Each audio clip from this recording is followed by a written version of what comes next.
આપનું નામ અને શું આવેદન પત્ર આપવા જઈ રહ્યા છો? શું કહે? મારું નામ વિજય રાશિ પરમાર, ક્ષત્રિય સમાજ સૈનિક. આજનું આવેદન પત્ર આપવાનું કારણ ભારતના કેન્દ્રીય મંત્રી પરસોત્તમભાઈ રૂપાલાભાઈ ક્ષત્રિય સમાજના રજવાડા વિશે તથા બેટી વિશે જે અભદ્ર વાણી વાપરી અને આખા ભારતના અને ગુજરાતના ક્ષત્રિય સમાજનું અપમાન કરેલ છે તેના વિરોધમાં આવેદન પત્ર આપવાની અમારી તૈયારી છે અને એ બાબતે અમે ભેગા થયેલ છીએ. મિત્ર, ગઈકાલે રાજકોટમાં સમાધાન થઈ ગયું, તો શું એ સમાધાનને આપણે માનતા નથી? સાહેબ, આ આખા ભારતનું અપમાન છે. ભારતનું અપમાન હોય કોઈ એક વ્યક્તિ, તટસ્થ વ્યક્તિ આનું સમાધાન ના કરી શકે. આખા ભારતના રાજપૂતો ક્ષત્રિયોનું એમણે અભિપ્રાય લેવો પડે, સમાજ ભેગો થાય ત્યાર પછી જ એનો નિર્ણય લઈ શકાય. અને એમણે જે ટિપ્પણી કરી છે એ માફીને પાત્ર નથી. એ 500 વખત માફી માંગે તો એમને માફી ના આપી શકાય.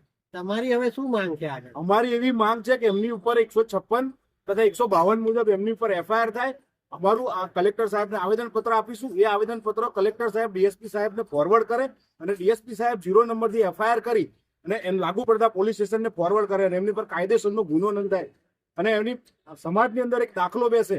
એ ક્ષત્રિય સમાજ નહીં પણ કોઈ પણ અન્ય સમાજનું અપમાન કરવું એ ગંભીર છે અને બંધારણીય જોગવાઈઓ જળવાઈ રહે.